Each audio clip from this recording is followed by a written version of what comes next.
to go there. Alright, and they're off. So, right now our hero is confessing his aspirations to be a monster hunter to his dad, and his dad is not pleased. He thinks it's a foolish idea, and he's kicking you out of the house. Only your sister believes in you. So now he's tossing you out of the household. This is a post-apocalyptic game, so you'll see a lot of the towns are in ruins and stuff like that. So the evening passes, and now it's the morning, and one of the townspeople wakes you up, and the game begins, and you assume control.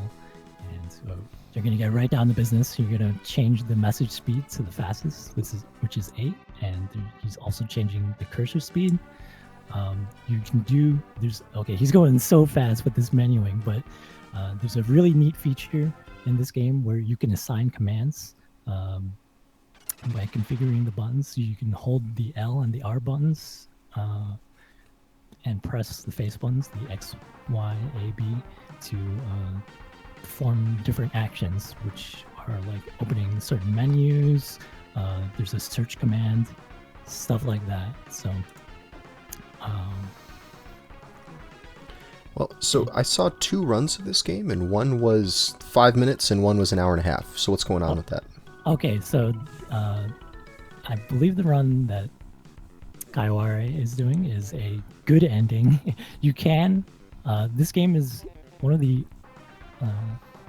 I guess for an RPG, it was kind of innovative at the time where you could just sort of complete it at any time. It's very non-linear, and it's kind of open world sort of RPG, and the speed run there. I guess if you want a little bit of a challenge, you should probably go for a good ending. Right.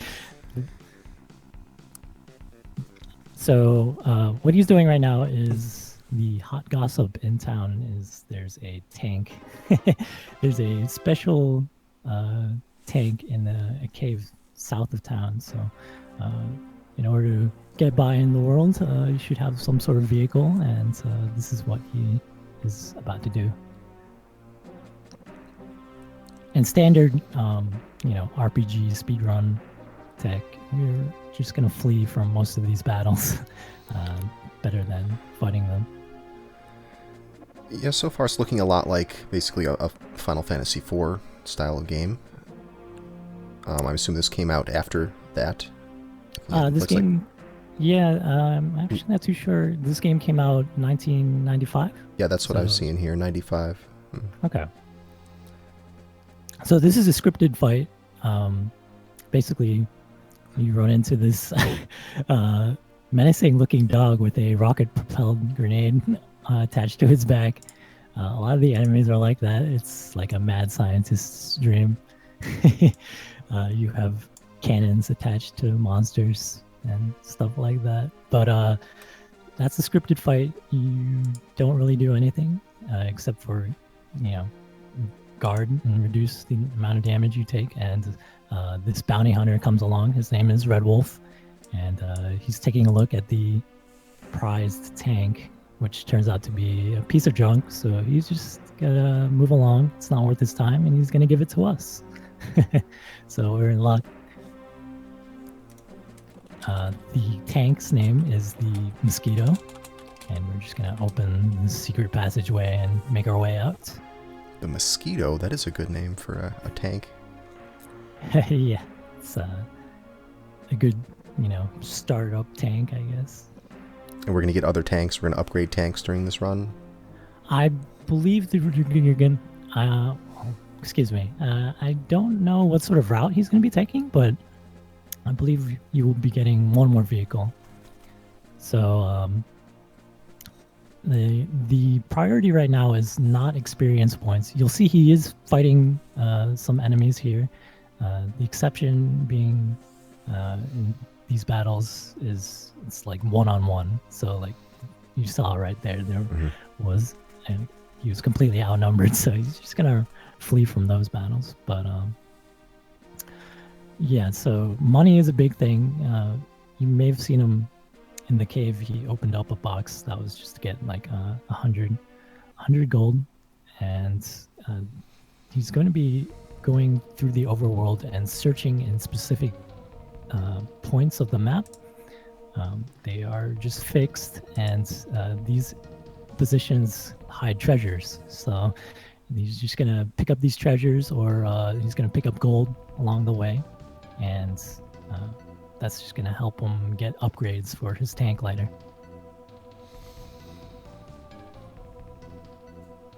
So he's reaching the first checkpoint here. He's going to talk to this person here. He's going to get an ID card, and that's going to let him open the gate and move on to the next section. He's also going to raid the pantry there for an item. I think that's the alkali spray. So if you sell that, you get a good amount of money.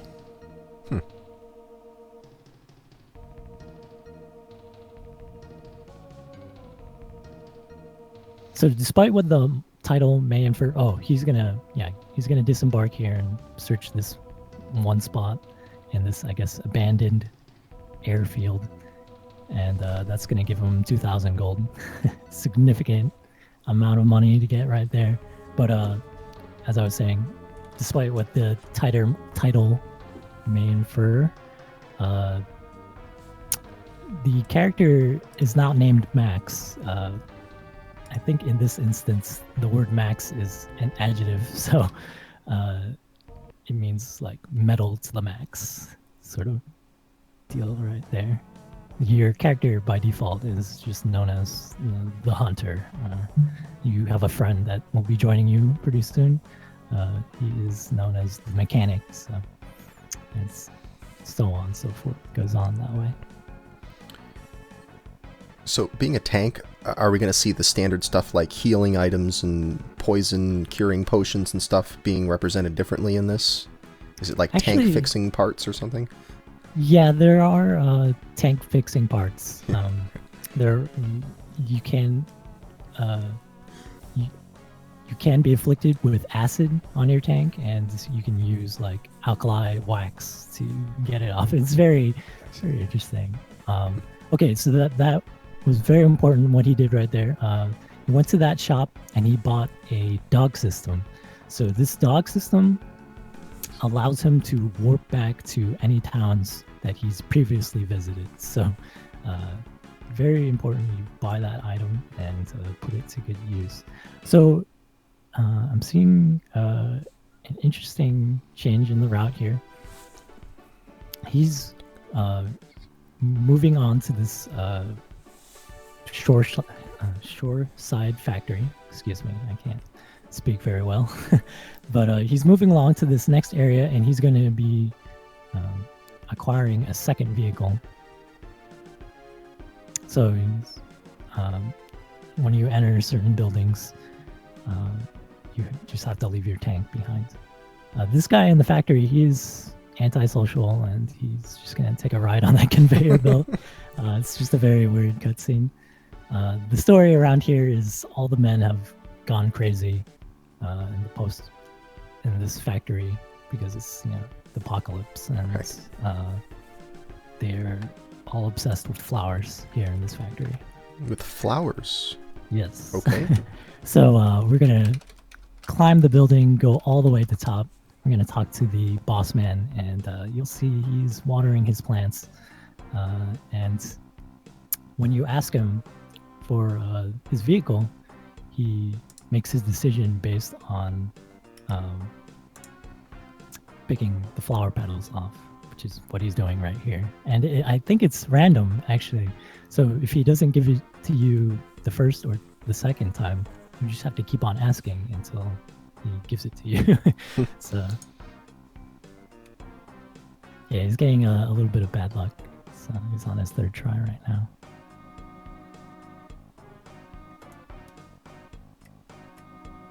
Okay, so now worked in his favor that time. This second vehicle is not a tank, sad to say. It would be lovely if all the vehicles that you get were tanks, but we get a nice little buggy. So he's shortening the names down to just one character. I guess that's for text boxes. Speed it up, and we're just gonna drive off the building. I guess you can just do that. And then he's gonna go into this hole as well. That's just gonna help him travel down the building a lot faster. He can't use the dog system yet because it's attached to the tank.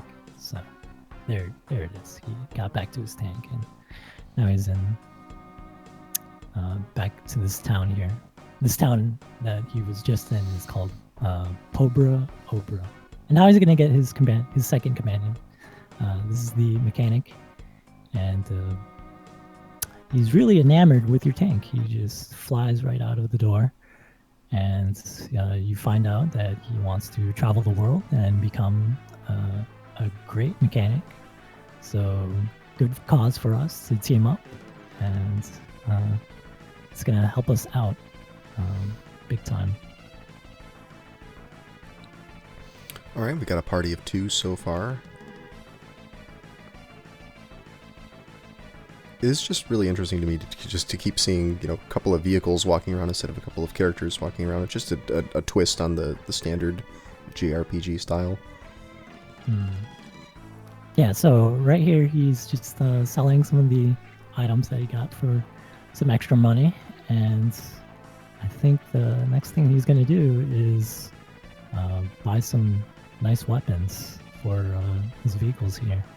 He's going to buy a 55mm cannon, or no, it's a machine gun, and then 2 engines. These are Chonov engines, and the engines for the tanks, they, I guess, power up the amount of, or they increase the load limit that you can have on your tank, so you can have bigger weapons on your vehicles, is what I mean to say. So there's some nice menuing right there.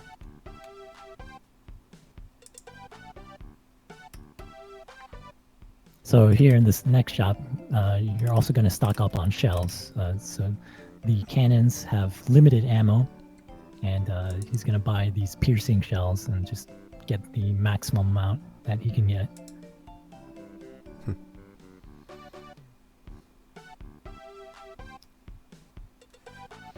And it's just a lot quicker to warp out of town and to exit the shop and go to the next shop that you need to get to. This is a repair shop.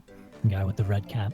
He's going to replenish your armor and restock the primary ammo that you have. There's primary ammo and I guess, which is like, yeah, excuse me. There's primary ammo for like your main weapons, and then the stuff that we bought is the special ammo, which is like the high damage stuff. So now to proceed to the next area, which is north of here, we have to take on these 2 big cannons, excuse me, that are just protecting the border. And this is pretty much a DPS sort of battle, to use a nerdy term there. We're just gonna, use our special shells and keep firing away. And then I think he's going to repeat the process. He's actually going to warp back to Pobra Obra and repair and get buy shells again, and then just do it for the second cannon. So it's 2 of the same boss. All right, so these shells are consumable items, and he's got to keep refilling on them, huh? That's correct. You'll see the buggy has a machine gun, and that has infinite ammo. The tanks do not. Unless you equip the tanks with machine guns, they have limited ammo, is what I want to say. So what do you do when it runs out? You just have to run away from battle, or is there any kind of melee attack?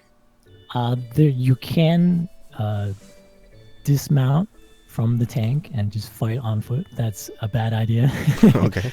When you run out, you're kind of just sitting there. I guess you have to run away. you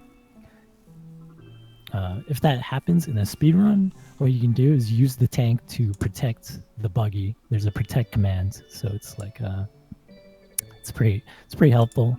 You'll notice there are two numbers. There's the hit points, and then there's SP. SP is the, I guess, the amount of armor that is on your vehicle. And what happens is when it hits 0, you don't lose your vehicle. It just means your vehicle's more liable to take to have your weapons get broken and your engine get broken. So right there you saw he got like a bunch of levels from that first fight. And the levels aren't like too important. I guess you get better compatibility with the tank. Your accuracy goes up. So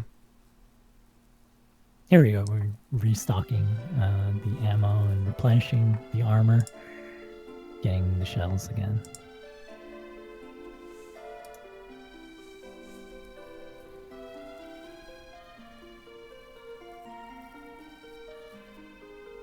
Yeah, this is a very, I guess, sort of straightforward speedrun. There isn't. It's not very complicated, I should say. It's you're warping around. The biggest factor, of course, is random encounters. It's luck. So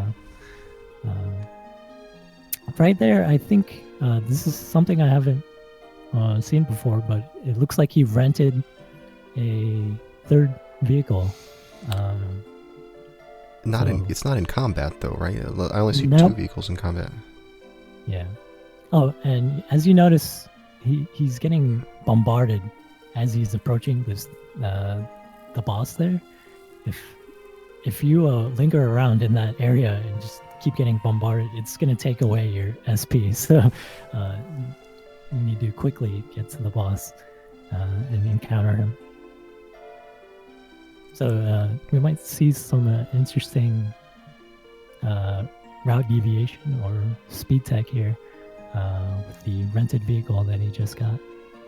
Perhaps a third party member.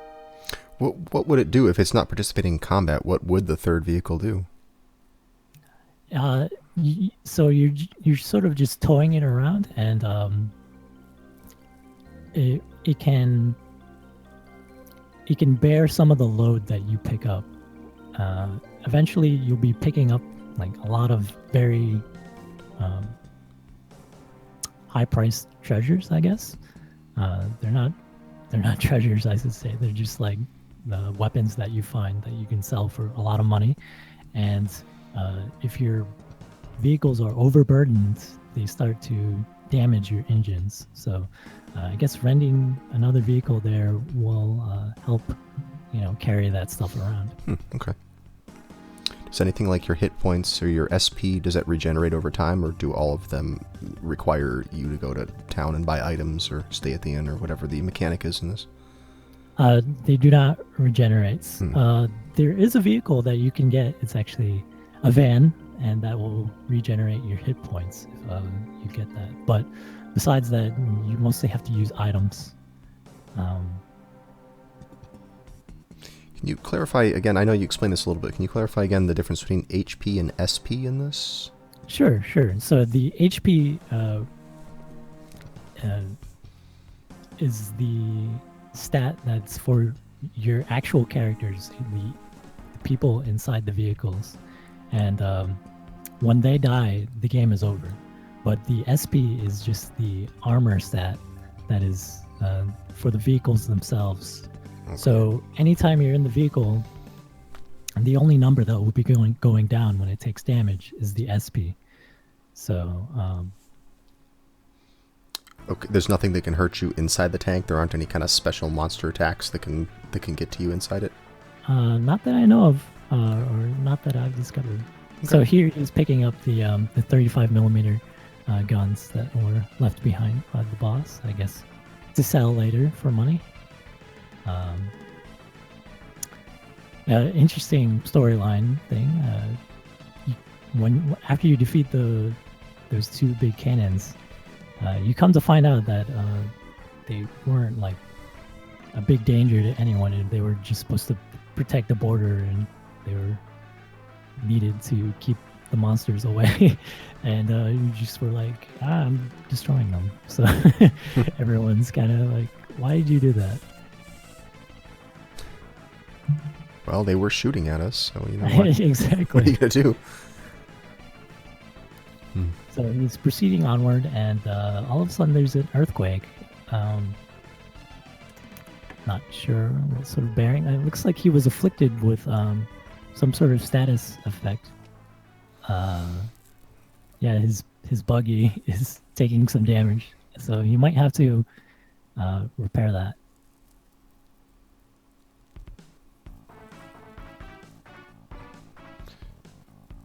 So this is the town of Rocco, and he is going to sell some of these machine guns that he picked up. Again, money is very essential, so just gotta sell the things that the bare necessities. You're keeping the bare necessities that you have. So compared to a casual playthrough, has he really accelerated the process by getting the money that he did and using it to buy those weapons? I mean, is that normally something that would take you a while to get the equipment that he has now, or that he's about to get? Sure, I would say so. So because this game is mostly like open-ended, there you can actually like explore the whole world of the game when you want, and there aren't any like story restrictions. What it lets you do instead, looks like he stopped at the end to refill his hit points. So what the game lets you do is choose missions to complete, and there are bounties to collect. And then you earn money, and you upgrade your tank and progress that way. And then whenever you want, you can complete the game at almost any time. And you get different endings based on the accomplishments that you achieve, and yeah, stuff like that. You can actually keep playing the game after you've finished it. So that is pretty interesting. Just encouraging replay value by giving you different ways to play it. Yeah. Okay, so looks like he's leaving the vehicles there. I'm not familiar with this vehicle he's taking with him, but I think the purpose of this vehicle that's following him is perhaps to help him in the next continent that he is going to. This cave that he went into is a bit RNG based, because the ocean needs to be at low tide in order for you to enter the cave. So if the cave entrance is not open, you sort of just have to come back and try again. So he was fortunate there. Maybe there was some manipulation, perhaps, to have that cave entrance there. So we see someone without a tank right now. Is that intentional, or did he just... what's going on here? I think it is intentional. There are some areas here that you cannot pass through with your vehicle. But you see, right now, he has a vehicle with him. And right. I think, actually, it may have been marathon safety, now that I'm seeing it, because I think he's using the protect command from the vehicle to protect the person on foot. Because this is actually a very dangerous portion of the speedrun where you're just moving along, and you guys are sort of just unprotected. So perhaps marathon safety was taken into account there, because the enemies can preemptively just attack you, and your guys can just be wiped out. So it's kind of unfortunate when that happens. Is there a Phoenix Down type item in this game? Actually, no. So what happens, or not that I've discovered, I've only played this game, like not entirely, and then I've like attempted a little bit of the speed run when I saw it, but yeah, I'm not familiar with all the items. Sorry to say, but right here it looks like he's in a very big bind. Maybe this is what he was, um, hoping wouldn't happen. So looks like these flowers have put him to sleep. Yeah, But I see a lot of smiles on everyone's faces. I think they're a little bit amused at what's going on right now. But what I was going to say was, when you die in this game, there is no game over screen. What happens is you get brought to this Dr. Frankenstein type character, and he just revives you there on the spot, and you just you continue playing. Okay. Oh man, is he just getting terrible luck? He's been locked the whole time here. Yeah, the flowers are bombarding him with bullets, and he's not being woken up. It's not doing... oh, okay, it is occasionally doing damage.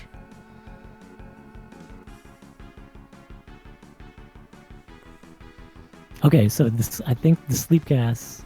Oh, okay, never mind. It looked like for a moment the sleep gas went away, and then he may have been... Oh, okay. He gets a turn. He gets a turn. Hey! Look, the whole room bursts out in applause. Thank goodness we didn't lose the run already. Right, exactly.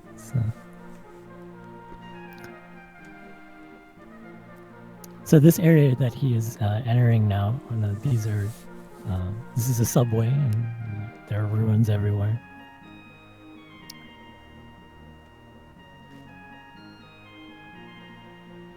So it looks like he might be skipping a town that I saw in one of the speedruns. So a bit of a different route than I'm used to, but eventually he'll converge back to the end game, which is what I'm more familiar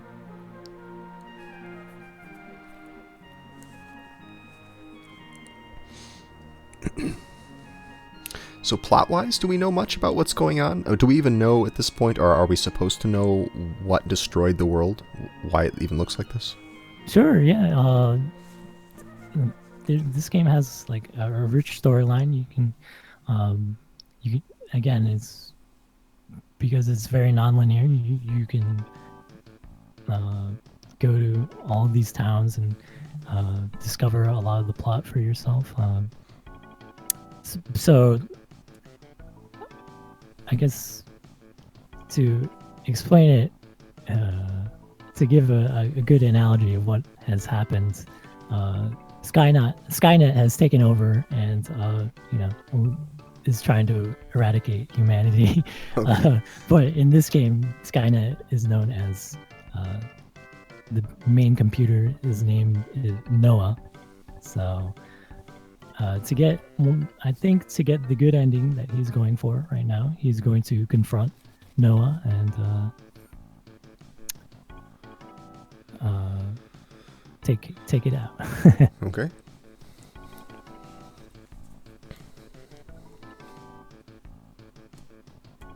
How is this as a casual playthrough? Is this pretty enjoyable? Yes, there is a fan translation. I'm just gonna put that out there, not get too far into it, but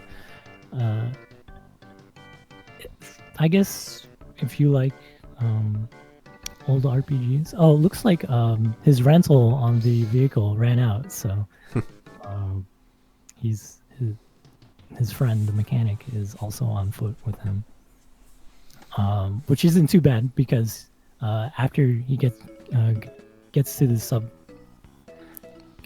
subway system, he will be coming out, and there will be a town right there, and I think he's gonna just warp from that town to one of the previous town he was at, where he left his vehicles. So as a casual playthrough, I would say it's very fun. It's I guess a bit dated, but if you like older style RPGs, yeah, definitely check it out. You can invest as much time as you want into it as you want. So, yeah.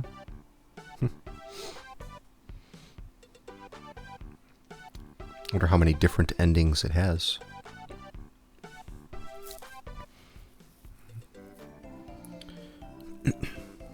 Okay, so this is technology that was left behind from before the apocalypse, and it's just a transporting machine. Just teleports you to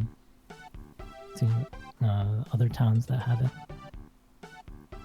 So he's just gonna teleport back to, I believe, Rocco, and pick up his vehicles. And because he visited the town in the other continent, he's just gonna warp to it using the dog system.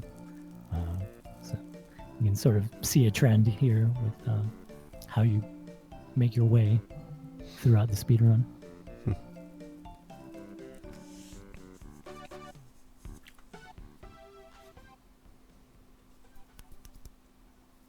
Is he taking poison damage there? Yeah, his buggy is still afflicted. I guess with poison, with acid. I'm not sure. Yeah. I saw that the SP icon changed to something else. So Right. yeah, that's definitely a status effect. Doesn't seem to care though.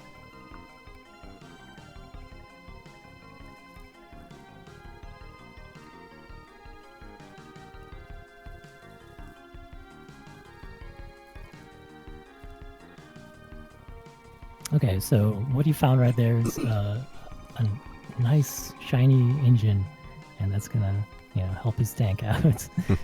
So now he's gonna go back into the subway.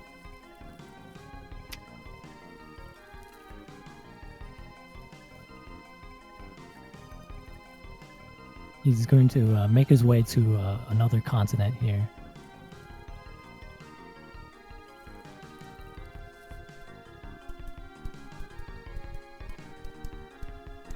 And he's able to go this way with the vehicles because the subway cars are not in his way. So that was like the biggest reason why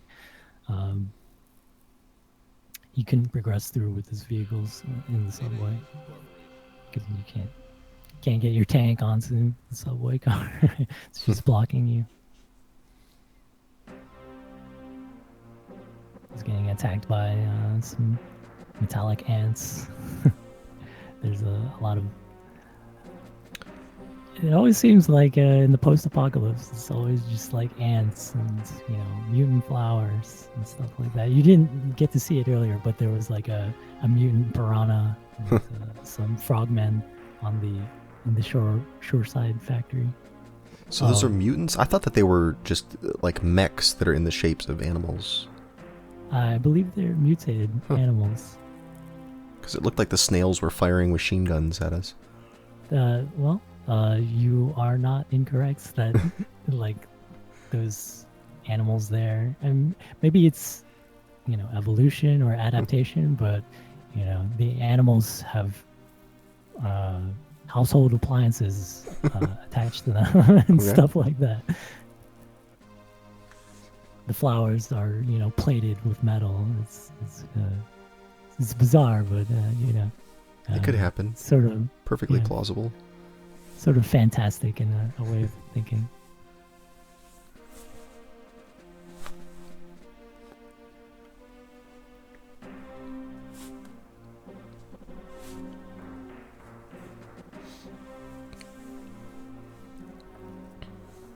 So it looks like he's just gonna rock with this affliction that is on his buggy, and then before you take on the final boss, you will most likely just repair everything. Okay, so this thread there, that is the Solomon 2 unit. That's worth a lot of money. You just found it in the sand there. There is a search command, so yeah. And he's gonna pick up this 205 millimeter cannon as well. And all these things are worth a good amount of money. So There's a lot of stuff that he seems to find just by searching in the overworld. Are these things that people give you clues where to search for, or are you actually meant to just go around and search every single square till you find things?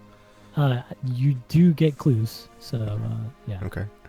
People will, I guess, they'll give you general clues, not specifically like where you find these things, but they'll say like, oh, all throughout this section of the desert, if you look, there's like hidden treasure. Okay. So it will take a bit of exploration on your own part.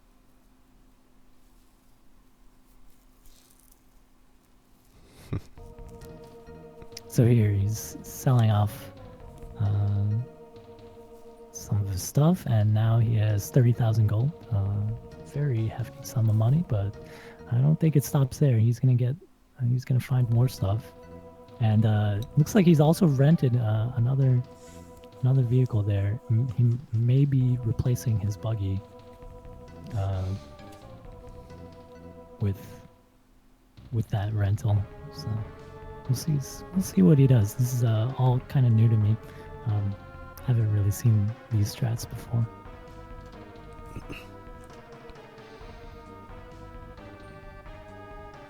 So money's still the limiting factor at this part of the run, not so much experience? Yes. So, yeah, so this is I guess, I'm not sure what he's buying there, but there are vending machines that you can get items from, and then there's like this little roulette thing, which is which was on the bottom left, like the stars will go in like an infinity pattern. I'm pretty sure that has no bearing on the speedrun at all, so he's just buying some items here.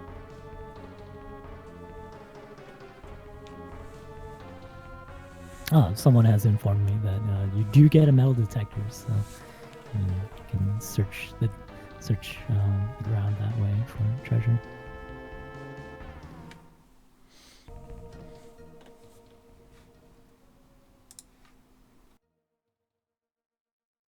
Okay, so he has warped back to one of the previous towns, and he's coming here to upgrade the magazine limit on his main weapon, on the primary weapon, and that increases the amount of like special shells that you get to carry, and that's very important because you need those shells to deal the brunt of the damage that you need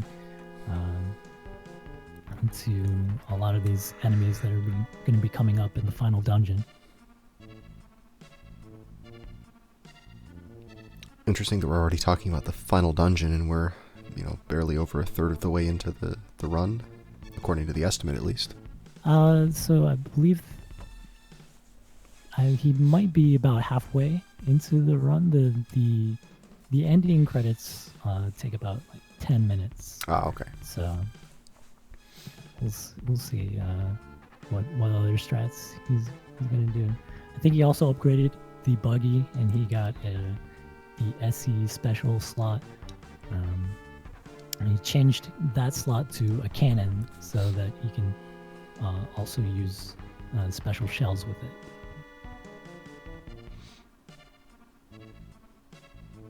Oh, and there he was buying some, I think he was buying the electromagnetic barrier for his tanks, so that will help deflect certain attacks, I believe. Now he's just repairing, and he's going to be equipping certain things.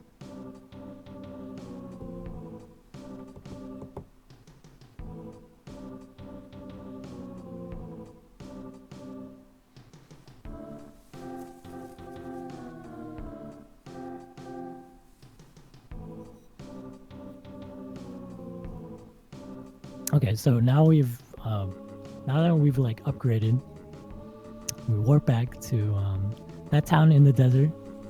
And the name of that town was Santa Poco. So we're gonna go north, and I think he's gonna go to Hell's Gate, which is where the checkpoint before you move on to the final boss. No, he's going west. So he's gonna go to Hell's Gate West, I believe, which is a different outpost, and I believe he's gonna be searching for a couple more items to get more money.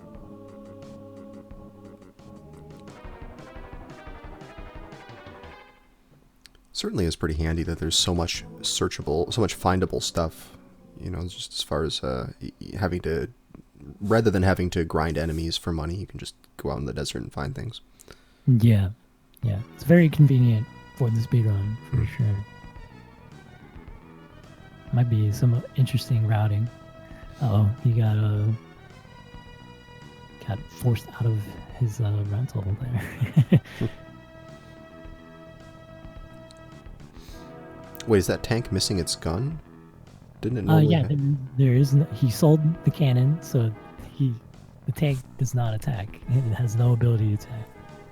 So he looks like he's in a kind of a bind here. One of those enemies is a hand grenade with legs, if you didn't notice. I see that.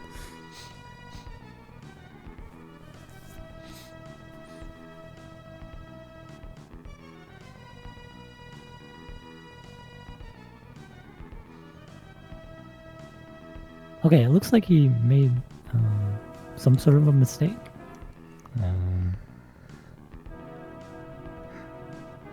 Let's see what he's gonna do. He's having a problem. I think he wants to get his mechanic friend into the buggy, but because he lost his rental, I'm not really sure how he's gonna. Is he just gonna warp back to town and redo this section then? Yeah, I'm not too sure. We'll see what he does. Looks like he's just gonna get himself another rental. Yeah.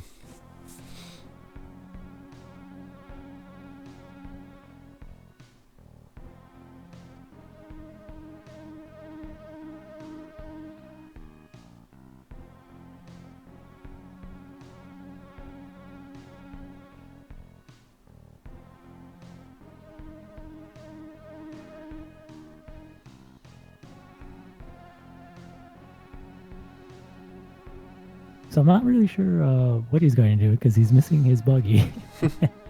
And yeah, it looks like he's kind of searching for answers right now.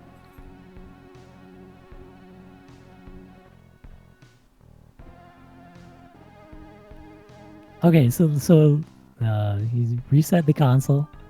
That's a bad sign. Oh. Is he reloading a save, perhaps?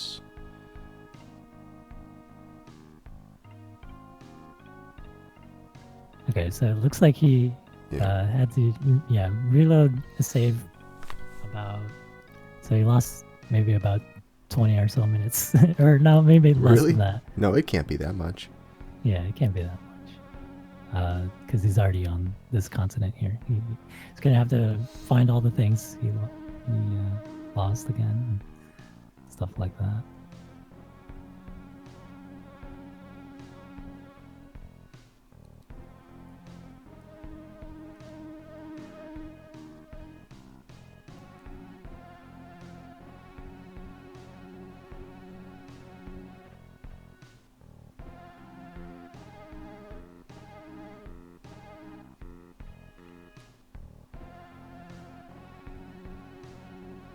Yeah, so I guess I might have not mentioned this before, but like while he was changing some of the settings, some other things that he did was he removed the more active battle animations, and he also, I think he hid the additional battle messages, so you can't really tell how much damage he's doing to the enemy. They just his attacks just sort of happen, and then you just don't know.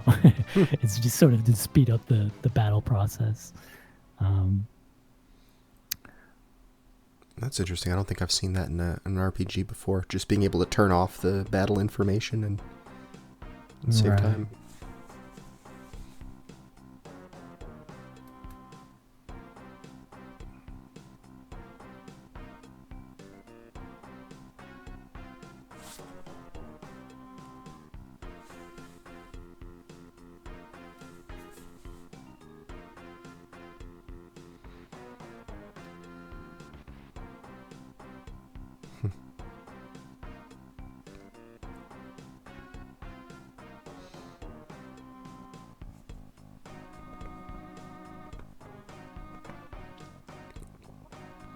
pretty sure after this, all he did is he came out in the desert.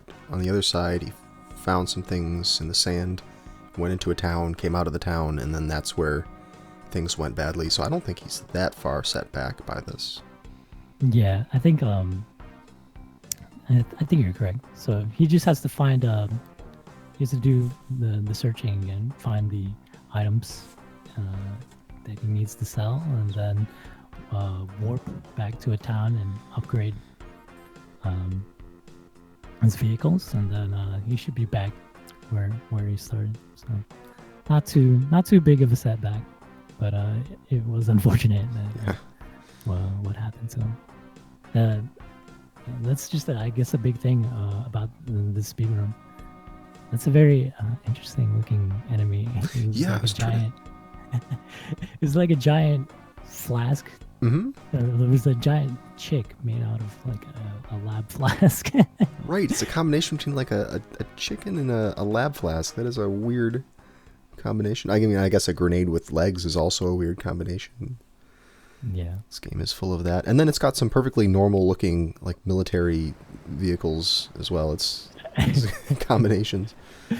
The art direction is just like, we need something a little bit less creative. We'll just throw that in there.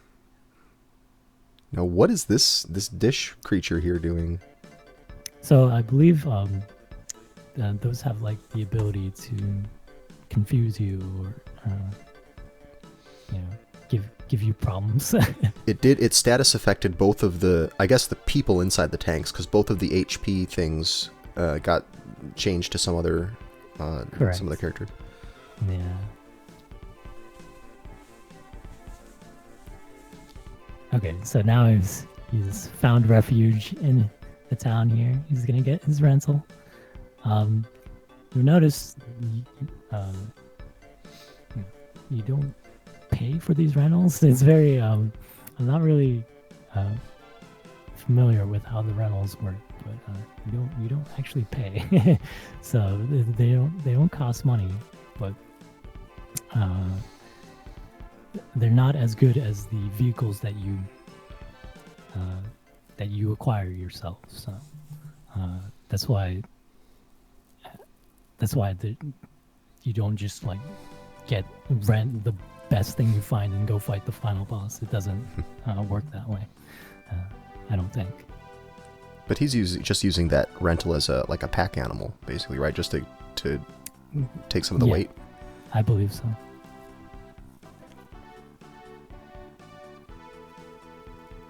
I see someone has noticed the HAL 900. Yeah, I noticed that too earlier. It's a nice little nod.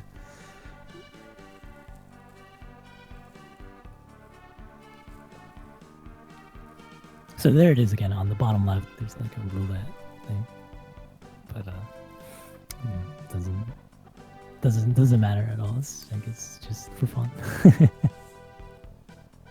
Oh, so the rentals are free, but they can take some of the money that you get. They get a cut of your profits? Is that true?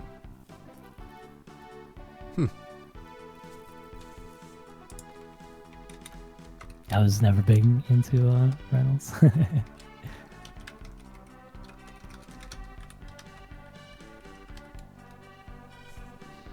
But yeah, this so Metal Max is like it's a kind of a really neat little series. If you want to check it out and find the translations, fan translations, I should say. There are. I would recommend this game and the sequel to it, Metal Max 2.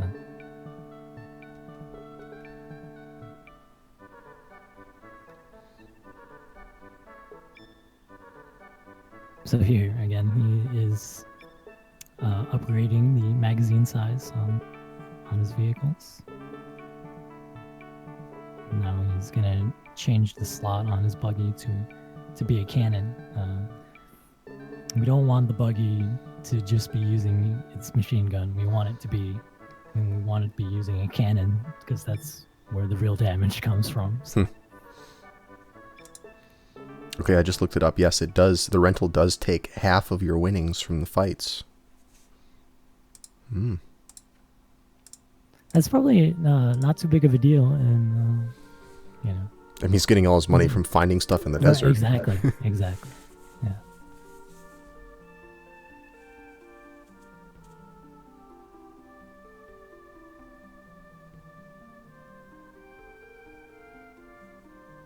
So there again, he's buying these he's selling some items, and he's also purchasing uh, these systems that you can have on your vehicle. You see him; he's turning them on.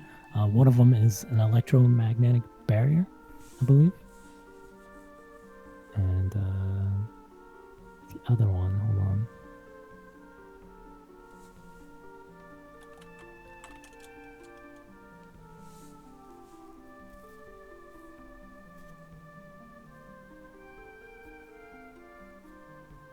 The other one, I believe, is a camouflage shield for the buggy. I'm not quite sure what that does, but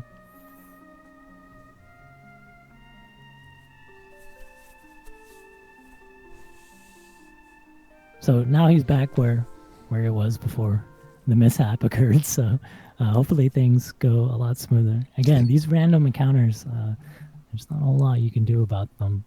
Do you think he's saved?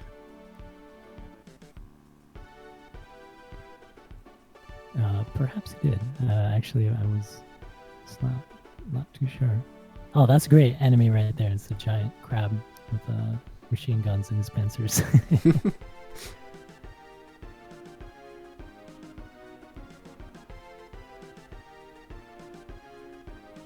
Okay, so he's made it to Hell's Gate West. This is an outpost. And right here, he's buying this shell called the Hollow Shell, and he's just maxing him out. He's maxing out the amount of ammo that he can get. This is gonna like take care of any like battles he runs into.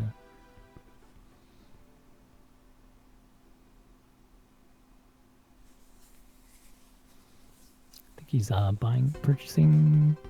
I think he's purchasing this just a few items here just for safety.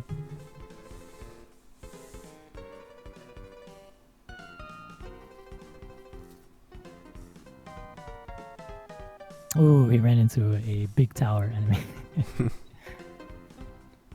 Very lopsided tank. Looks like it's gonna fall over at any moment.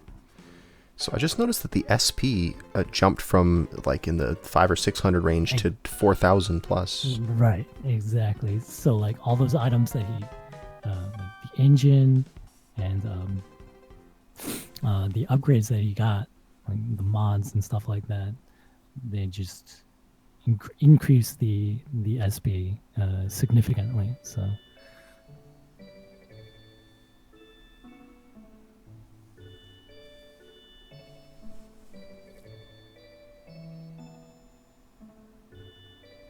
Okay, so he's gonna make his way to Hell's Gate. First thing, the first obstacle in the way. Hold on. Looks.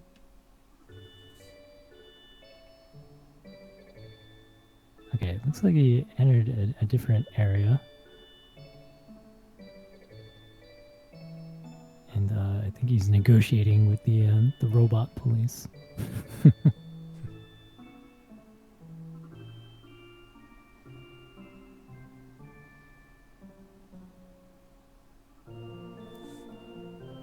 Okay, so this is the robot police encounter. They're ordered by the main computer to eradicate human life. So,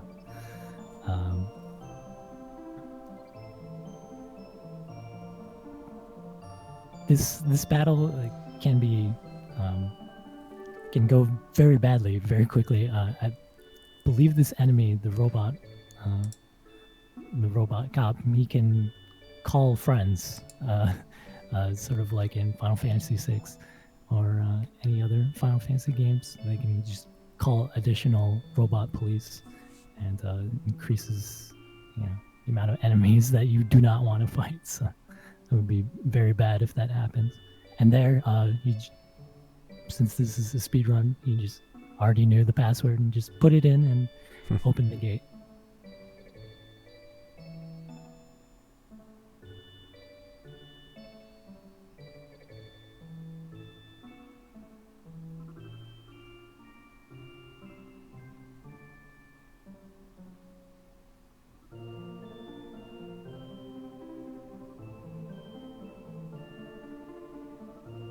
Oh, there's another earthquake.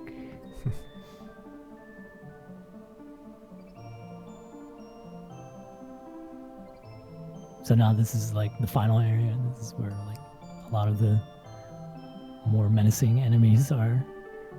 And as you approach the final dungeon, you're getting bombarded again.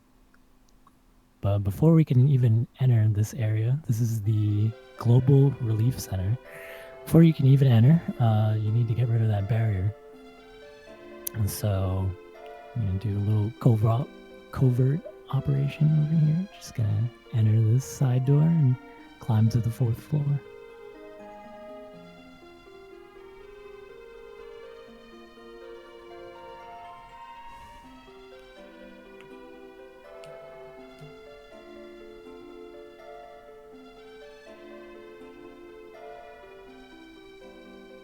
So right here in this room with all the beds, you're going to find an ID card, and that's going to help you. You need it. It's mandatory for shutting down the electronic locks that are on the 1st floor.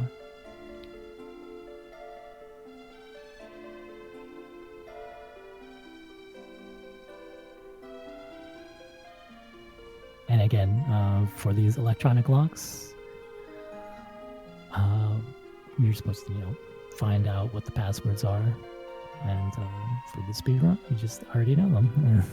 They're not random at all. They're just fixed. So.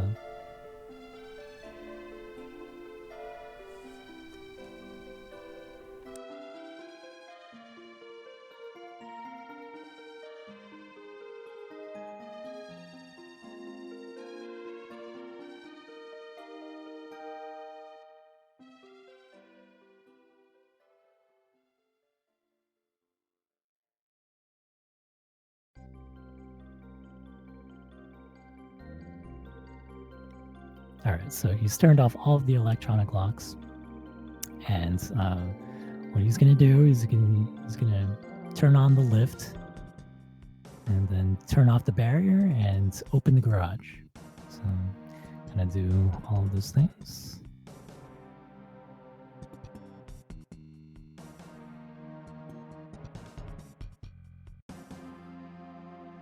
And now we have this riveting sequence where we ride the lift all the way down into the underground section.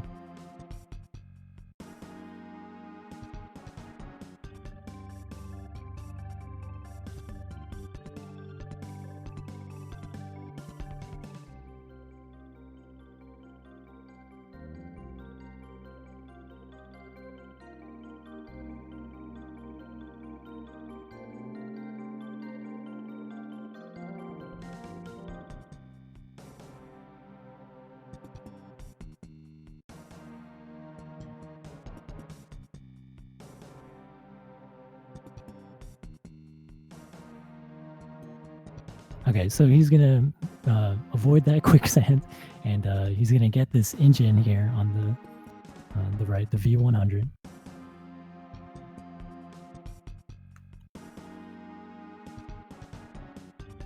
So yeah, he doesn't have a third-party member. I think he's just gonna rock with the with 2, and I think he'll be all right because with the upgrades and such. Should be able to get past the remaining enemies.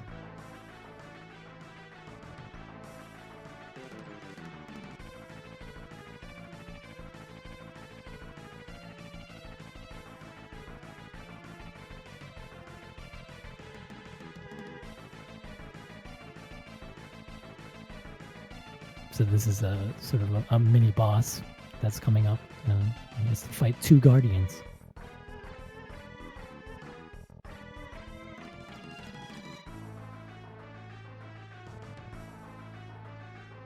So now he's equipping his Mosquito with V100.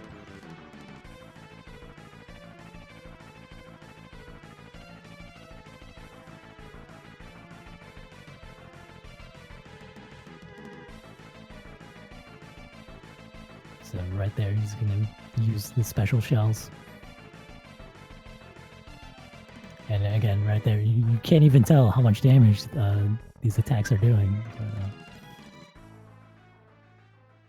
hopefully the SP on your vehicles don't run out before you defeat the enemies themselves. And this is a big, long, lengthy level up sequence.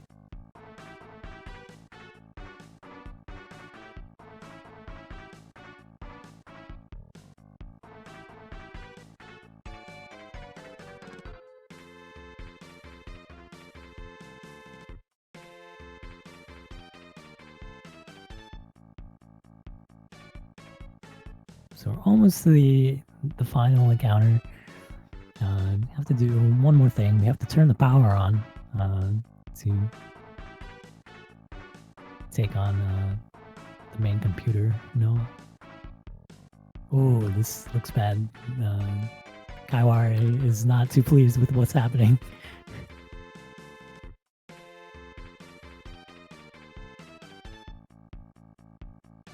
Okay, so his entire party got paralyzed. So your dad, he's fed up with you, and he's taken you to a masseuse to revive you. So that was incredibly unfortunate. He was just there was just that one section where he has to go on foot, and it was very short. So this is the Frankenstein doctor. His name is Dr. Mintz, and yeah, he's just going to electrocute your friend and bring him back to life.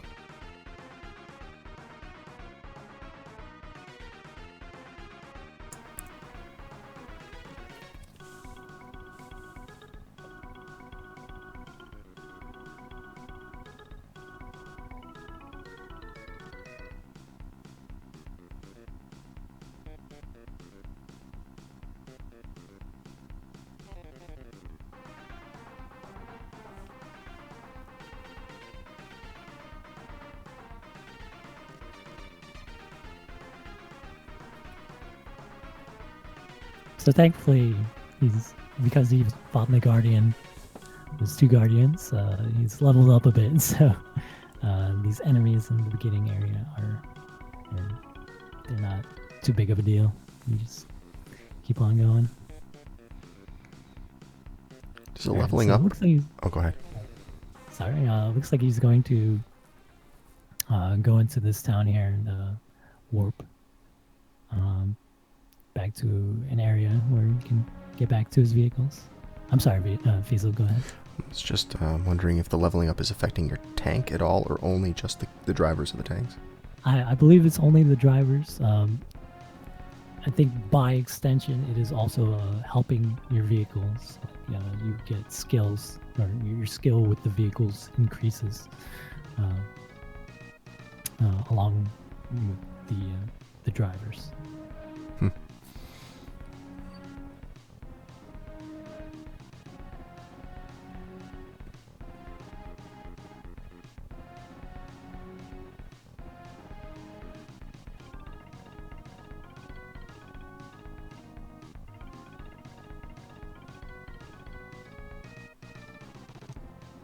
So it looks like he's gonna get himself another rental. We're just giving this place a lot of business.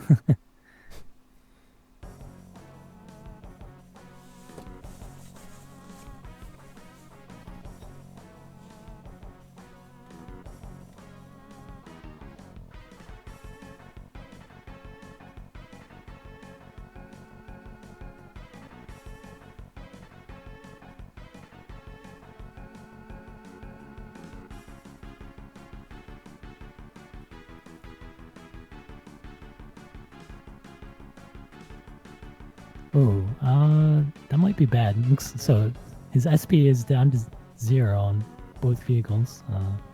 Might have to take care of that, but we'll see. We'll see what he does. Yeah, looks like he's gonna warp to Hell's Gate West and have that taken care of before he moves on.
All right, so thankfully, he doesn't have to do all that stuff over again. The entire area is accessible now since he already opened the barrier and unlocked everything.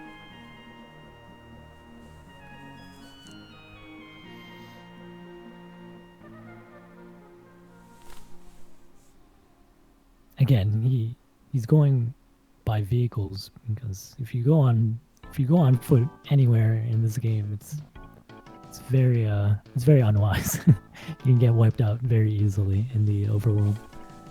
So the safe refuge of your vehicle is a good thing.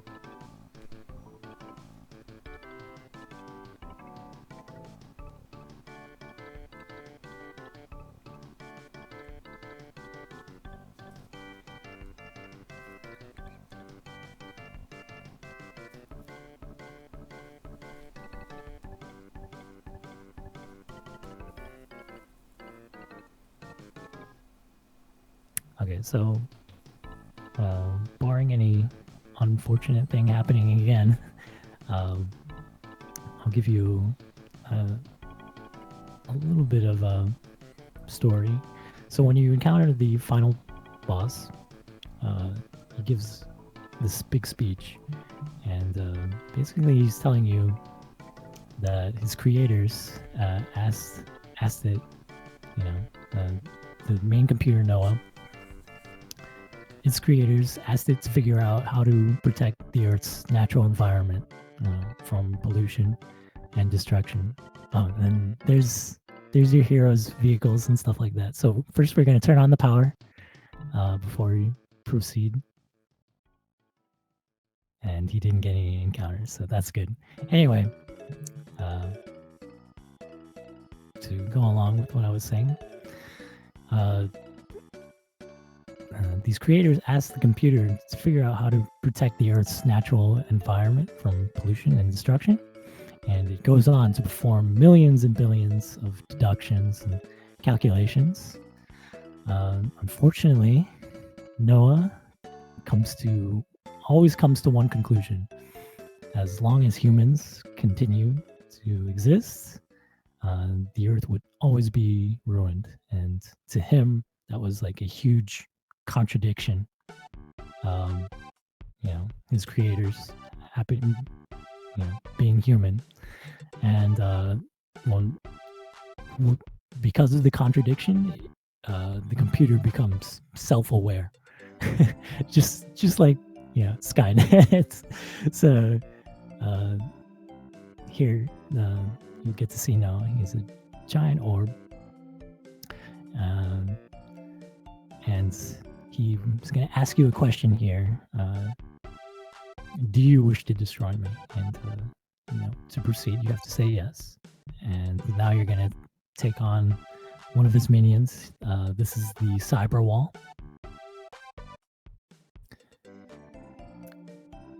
And looks like, yeah, nothing, no problem so far. All you're going to be doing is using those special shells that you stocked up on to defeat all of the phases of the cyber wall. And after this, Noah's going to give another speech, and he's going to tell you that it decided that humanity had to be eliminated, and it had to destroy industrial civilization, and that way, like, all of the devastation that civilization had brought onto the world would, it would naturally go away. And because Noah believes that, he thinks that he is pure intelligence, and its awareness is one with the Earth's.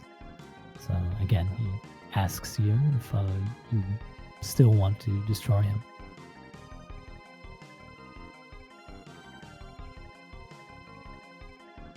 So these are the guard golems. Again, still doing the same thing. We're just going to use the special shells, and so long as your armor holds up, you'll be fine.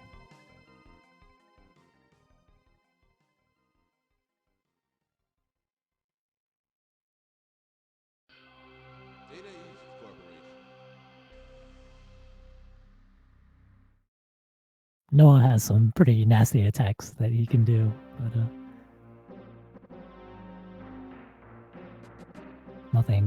nothing too drastic is happening so far.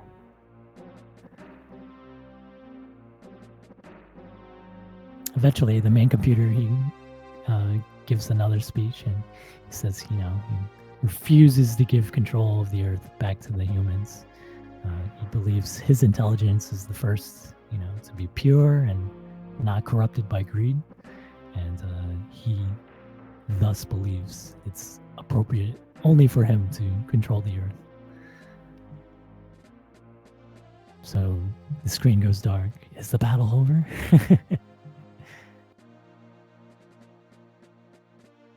It's a pretty cool battle. Pretty cool final battle.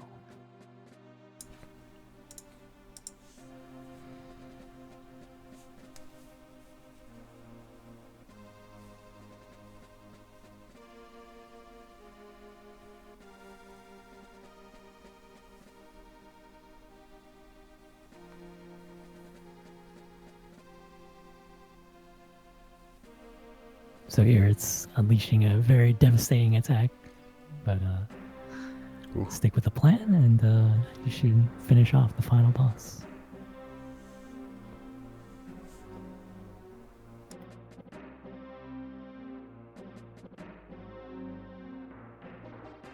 Yeah, so you'll see the tanks. They got down to 0 SP, but you don't die. you're still able to use your vehicles.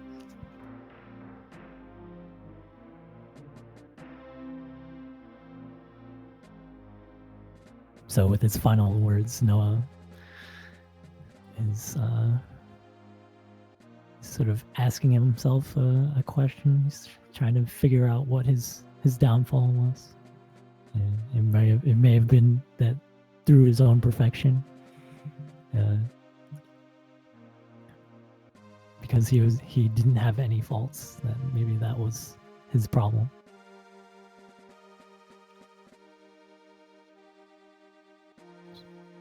So now all we have to do is get back in our vehicle and use the dog system one last time. We're going to return home, and you're going to rejoin your family. You tell your dad that you're going to stop being a hunter and you want to make an honest living. And your dad accepts you back into the family. Your sister is there. She's happy to have you back. And your dad, your family decides to hear all about your travels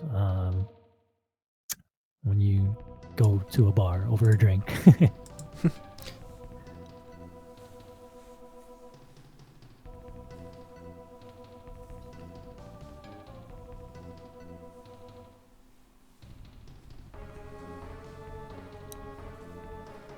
So this is sort of like the ending credits, sort of recollecting all the areas that you've been, and you're gonna start showing certain characters and stuff. Mostly all of the people you didn't meet, and a lot of the bounties that you didn't collect. Some of them are pretty interesting looking. So there's a lot of this game that we never really got a chance to see, huh? Yeah, there is another party member that you can collect, and there are a handful of other vehicles that you can acquire as well.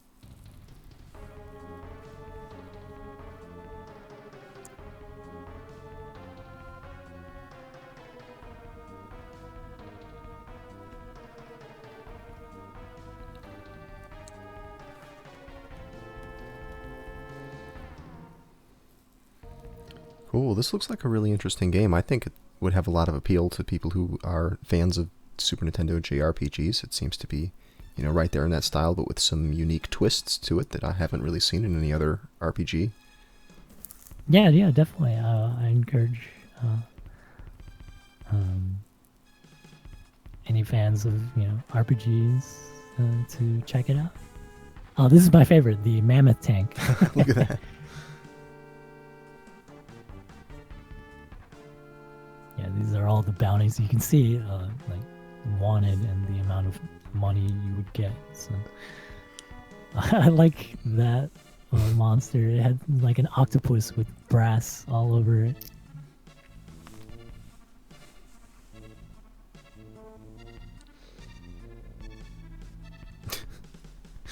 Some really goofy looking pictures, some of these.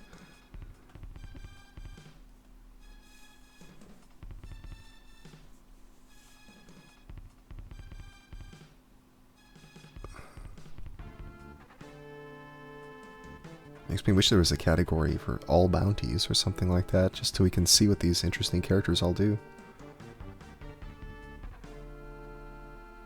Yeah, tweet out to Kaiware.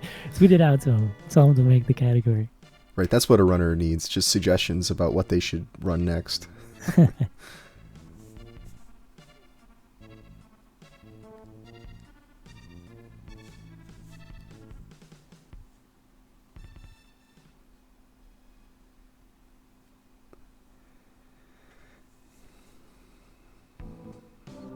And of course, the sunset picture is at least the third sunset ending that we've seen in this marathon so far.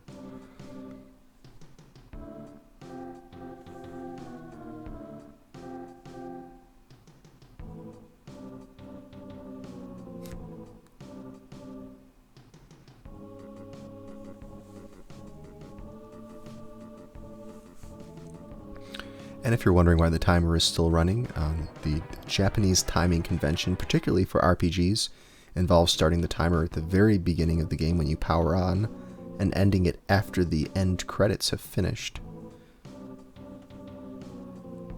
Yeah, there's a final scene after the credits roll, so there's still a little bit more to go.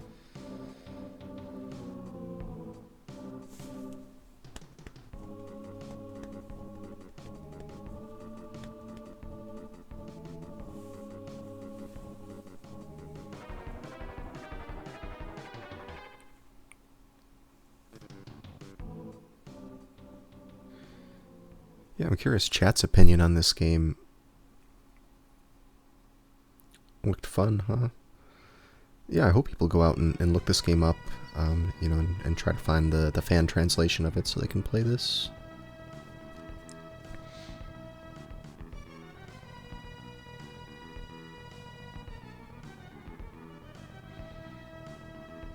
There's been a bunch of games in this marathon that I had never heard before, and it didn't seem like many of the audience had, but I hope people find some new games from this marathon. Yeah, I think that's always an incredible thing to find on from the marathons. New things that you've never tried before. Mm-hmm.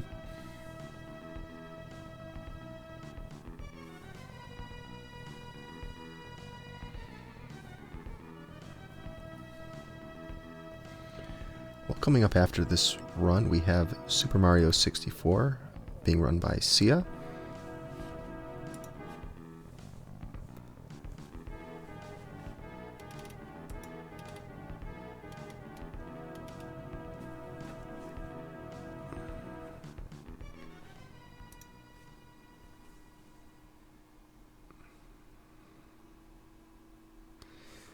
We're going to have commentators for that Toast Rider 91 and Flippio.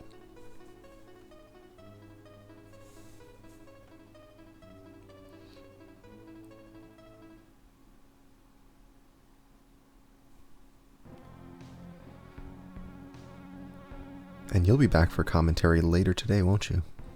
Yes, that's correct. I will be back for Castlevania 4. It will be a very, very awesome schedule for the final handful of games on this for RTA in Japan. So everyone, please stay tuned. There's plenty of awesome speedrun action coming to you. It's very cool to have this event finally happening in Japan. I think this run was done on Super Nintendo. That was one of the questions asked. Mm-hmm. So again, this is Metal Max Returns. This is a remake of the first Metal Max. The original Metal Max was made on the NES.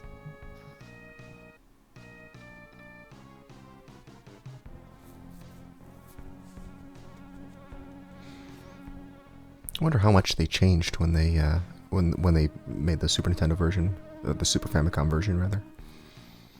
Oh, actually, yeah, there are quite a few differences.